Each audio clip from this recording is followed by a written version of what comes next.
Guys, so today I wanted to sit down and film a video on bullying. And I honestly don't even know, I don't even have a plan for this video or direction. I don't even know what I'm gonna say, and I could sit here and blab forever and make this like a 30-minute video, but I don't want to do that. I just had the urge to talk to you, and it kind of stemmed from a paper article. I'm not going to read the entire thing, and I don't want to talk about the details of it, but I was honored to, be able to speak with Glenn to kind of create this piece. I didn't really know much about it, I just kind of answered his questions, but it was on statistics of bullying and I guess kind of how it's changed. And like I said, I have no idea where this video is going. It's just that this kind of touched me, the statistics. I wanted to share that with you, and then I wanted to get your feedback. Because you guys know that I was bullied, and you guys are really kind of the only ones that were there for me when I was bullied. I had friends, but my friends, I want to say that they were a little bit more superficial, not because of them, but because of me. When I was being bullied, I didn't fit in with the normal kids, so I fit in with like the not normal kids. But I did pretend to like things that they liked, and I did pretend to be more like them, to feel like I fit in with them because I didn't fit in with the popular kids or the regular kids. And because of that fakeness inside of me, I guess, as I was growing up, I never had that best friend from second grade. The only girl that I consider my best friend from second grade, she's been there for me since second grade, but she hasn't been there. She hasn't been a best friend to me just because we don't hang out all the time. And, we do have very different views on, all sorts of things in life. But I've never had that one friend that's always been there for me throughout my entire life. I've always kind of drifted and faded in and faded out and then reconnected and faded out. I have trust issues, and I'm like an open book, and I just like blab my entire life story. And once I tell someone, I recluse. Even if they accept me for who I am, I just like recluse from them because I feel like they'll judge me. Even if they're not going to, I feel like I would judge me if I were them. Which is just very, very odd. And I guess we could go into that on another video about friendship. But, I've never had that friend that was there for me. And when I was being bullied, that was really hard. Because I literally sat in my room and researched YouTube and studied with my nose in a book and a cat in my lap. So I do want to say thank you guys for being there for me throughout that time, because if I didn't have YouTube, you guys were my literal life support. I had my boyfriend and everything, which was great, but at the same time, he's a boyfriend to me. He's not someone I can talk to, and I can talk to him and share my feelings, but it's not the same type of way that I can do with you guys. And there are things that I will tell him that I don't think I'll ever, put in a video. And there are things that I'll put in a video that I would never actually say to his face. You know what I mean? I guess he could watch it in a video, but let's hope he doesn't. Because it's just, that's not something that you share with certain people in your life, but I don't know. You guys also know that I'm an ambassador for Bully Bust and some other anti-bullying organizations. I'll link you to the 10 ways to be an upstander and fight bullying, but I don't know. It was miserable, but I have to say it was like a blessing in disguise, because if I didn't go through that, I wouldn't be where I am today. I wouldn't know you, and I don't think I would have the drive or the passion that I do now to make a difference and to do what I'm doing. Like every single day, I wake up, and I don't think about it every single day, but when I wake up, I feel like my life has purpose. I know that I want to make a difference and do something. And if I wasn't bullied, I don't know if I would have that initiative or that drive. So as terrible as being bullied was, it gave me this sense of I can do something with my life. I can help other people. And I've always wanted to help people. I'm just going to read this to you. It says 17 reported cases so far this year. And sorry if my neck and my everything is really off. I don't know what's going on with the lighting. It says, for years, bullying was seen as no big deal, and for many, a rite of passage. Freshmen were hazed by seniors, and when they became seniors, those same freshmen hazed the incoming class. Kids will be kids was the common response for years. But as the after effects of bullying became better known, schools across the country began taking steps to solve the bullying problem. Blank City is no exception. As of the 2011 to 2012 school year, there were 19 documented cases of bullying. According to the district senior director of pupil services. So that was 1 year, there were 19 documented cases. Now this was released January 11th of 2013, and it says, so far in 2013, so in 11 days, Kevin said that there have been 17 reported cases. So you guys can see there are almost as many cases in 11 days as there was as an entire year the year before. Which is great because that means that people are actually speaking up and, you know, reporting things, and kids are actually talking. Because when it came to me, I would tell my parents, or I would tell a counselor, and my parents would say, oh, honey, you know, you're just so tall. Kids are just jealous, and that's why they call you names. And I would talk to a counselor, and she'd say, oh, kids will be kids, or oh, they'll grow out of it, or oh, kids always say things like that. And I really wish that I could have, like, because they told me that, and I felt so alone. I felt like I'm coming to you for help, and you're just kind of putting me down in a way. And I just closed up. I thought, okay, if you're not going to listen to me, no one's going to listen to me. I'm just going to shut up about it. Which was the worst thing that I could have done, because I just reclused and reclused and reclused and became more depressed and just kind of shut myself in. And it was like this little ball of depression and self-hate and kind of just like this loss of luster for life or anything in it. And it wasn't until I discovered makeup that I kind of had a little spark of passion. But I wish that I would have thought of going to another counselor or speaking to someone else about it. Because I was just told, oh, that's regular, kids will be kids, don't worry about it, you know, it happens so many times that I just shut down. I wish that I would have kept going instead of giving up and hiding from my problems. Kind of like you hide acne with makeup. I hid my acne with makeup instead of dealing with it. And it wasn't until I started dealing with it and learning about the skin and showing my skin that makeup was a pleasure and not a necessity.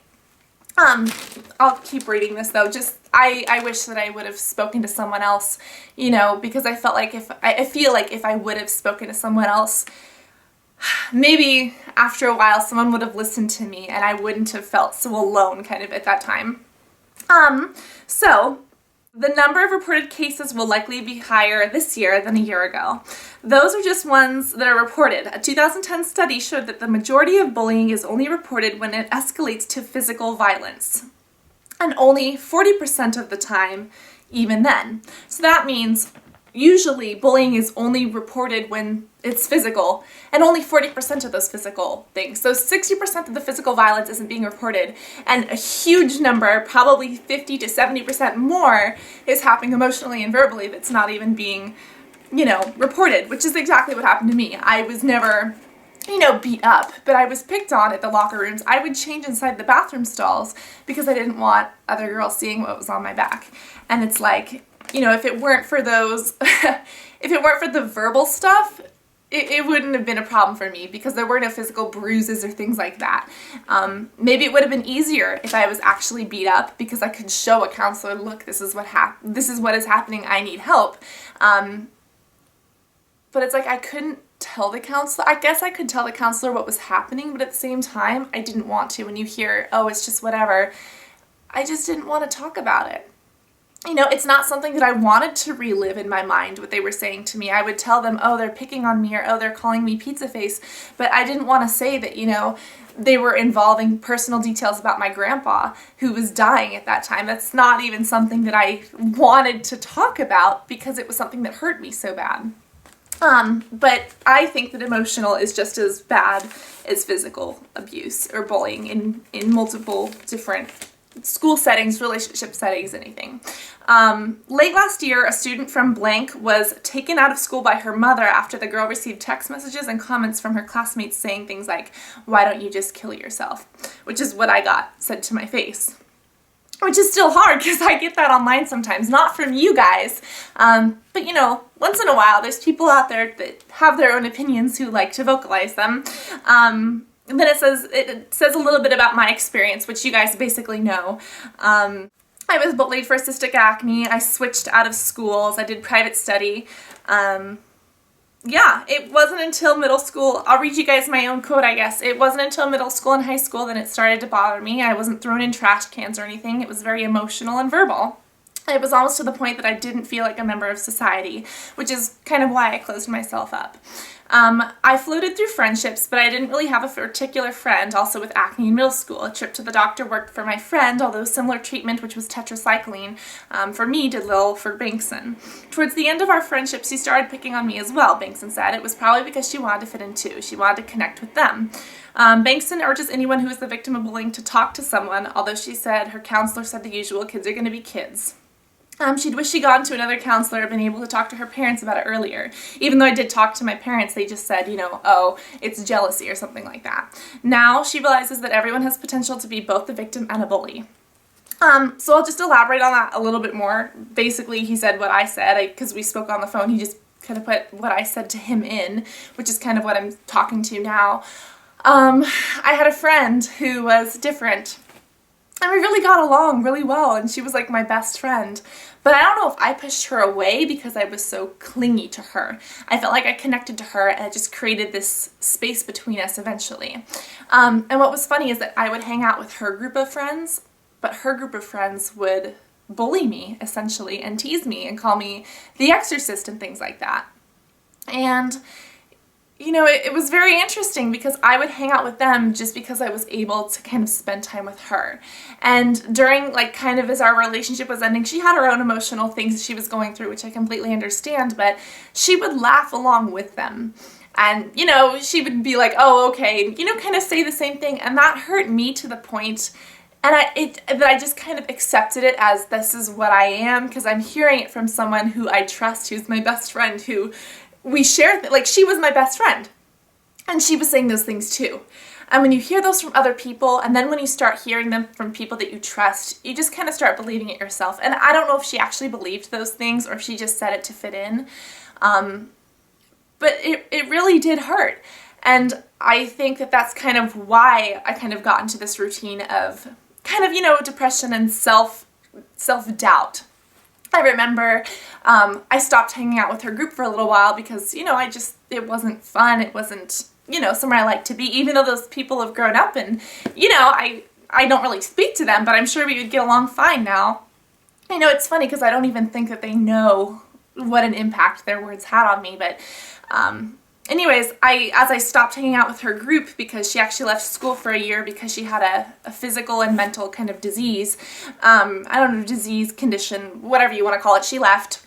And I was actually hanging out with some other kids, but they would throw trash at me. And even in these other groups, I didn't feel like I completely belonged. And I remember begging my math teacher, I'm not going to say his name, but I didn't do well in his class, but I remember showing up late and begging him for lunch detention just so that I could sit at the lunch detention table and feel like I had somewhere to sit. Because it's like if I would sit with one group, they would throw fruit at me. If I sat at another group, they would say things to me. And it's like if I sat at the lunch table, at least I had somewhere where I could belong, even if I didn't have to talk to the kids. Because when you're in a corner by yourself, trying to distance yourself, people will still come to you and say things, or people will walk by, or you're still vulnerable there. But I felt like with the teacher there, if I was picking up trash, at least I had something to do, which is awful. And I think back on it now and I'm like, how could I have let that happen? How could a teacher have let that happen? But it did, and it was really hard and kind of emotionally scarring for me. And I remember kind of towards the end when I was of middle school, when I was really having problems, there was a moment in which I was a bully that I didn't realize until much later. There was a girl who is an amazing woman. She's awesome. I admire her. I'm her friend on Facebook. We don't really talk, but she was going into the bathroom and I made this remark that was just rude and stupid and cruel. And at the time, I don't even remember why I said it. I think it's because I was hurting on the inside, and I would never consider myself a bully. I would never want to be a bully. But it wasn't until maybe a year ago, kind of during the YouTube years, when I was thinking back on it and I was like, wow, what I said to her could have really hurt. I'm not a bully. I would never call myself a bully, but in that moment, I bullied her. And it was just hard for me to believe because at that time I had no idea I was doing it. Does that make it okay? No, it doesn't. But at that time I was being a bully. And I guess that just kind of brings up the whole idea of Even if you're not a bully, there are moments in which we say things that hurt and that could be considered bullying and that could change someone's life. And I know it sounds cliche, but think before you speak. I guess that's kind of what it boils down to, even though that's not how I want it to sound, because that sounds so cliche. But I've said things that I regret. Well, I like to say that I don't regret anything because I've learned from everything. But it is something that I hope didn't hurt her that I do kind of regret saying, even though I try to live my life without regrets. So on that note, you know, look inside yourself and see, even if you're not a bully, when have you said something that can hurt other people? Because even the girls who did bully me and some of the guys who bullied me like severely and like cut my hair and spit on my face and called me names and threw things at me, I think some of them would have said, no, I wasn't a bully, I was just having fun, or I was just saying what came to mind, or what made other kids on the bus laugh. But it hurt me, which maybe at that time they didn't understand. And I see that I did that to someone else, not to the same extent, but I said something that I didn't understand hurt. And I'm sure there are other instances that I can't even think of. But I guess I just wanted to share that with you guys. That's kind of what, you guys know basically what I've been through, but I don't know. It's something that really kind of interested me, and I just kind of wanted to talk about it, and of course read your comments and tweets and things like that. So if you were bullied and are comfortable sharing that with me, I would love to talk to you about it. Or something that I think would be healing is apologizing to those people that we've hurt, even if we don't apologize to them directly, like maybe make a video. Maybe I'll do that. Because I tried to apologize to her online, but I never got a response from her, so I don't know if she ever saw my apology. But, you know, saying those things so that even if I can't talk to her directly, or if I ever think of something else that I regret doing or something I want to say, I don't have to confront them directly, but at least I can say it and kind of get it off my chest and maybe share it with you. But if you've been through something, I would love to hear it. And again, adults, you know, a great example is when gossip, you know, when one neighbor is talking about another neighbor, oh, that neighbor is so this, or moms in the carpool lane, oh my God, she is so this, or he is so that, or that lady on TV is so fat, or so acne prone, or so skinny, or so ugly, or so whatever. That can hurt. And even though that person can't hear you on the TV, as an adult, as a child, as anyone, that's the way you start to think, and you might say something like that in public when you don't want to, or if there's someone else in the room, whether it's another adult or another kid or whoever you're saying it to, maybe they'll start to think that it's okay to talk like that, when that's a form of hurting someone and judging someone. And I'll admit I've judged people. I'm not proud of it. I have judged people though, but that's not my duty. I personally believe in God. I believe that He's going to judge everything, but regardless of what you believe in, why do we have the right to judge someone else's life? We have the right to our opinion, but we should accept everyone for who they are because we're all beautiful in our own ways. So this video is going to be short. It's way too long. Bottom line, that's just some food for thought. I hope that maybe this helped you. I hope that if you didn't know something, now you know my opinion, whether or not you agree with it. And I hope that if you've been through something that you'd be willing to share that with me. Because that really helps me to connect to you on a best friend kind of level. Even though you guys know you are my best friends, it's great to be able to talk to you face to face through a video. So I love you guys. Again, I would love to hear from you if you're comfortable sharing anything with me. And I cannot wait to talk to you all soon. Love you guys. Bye.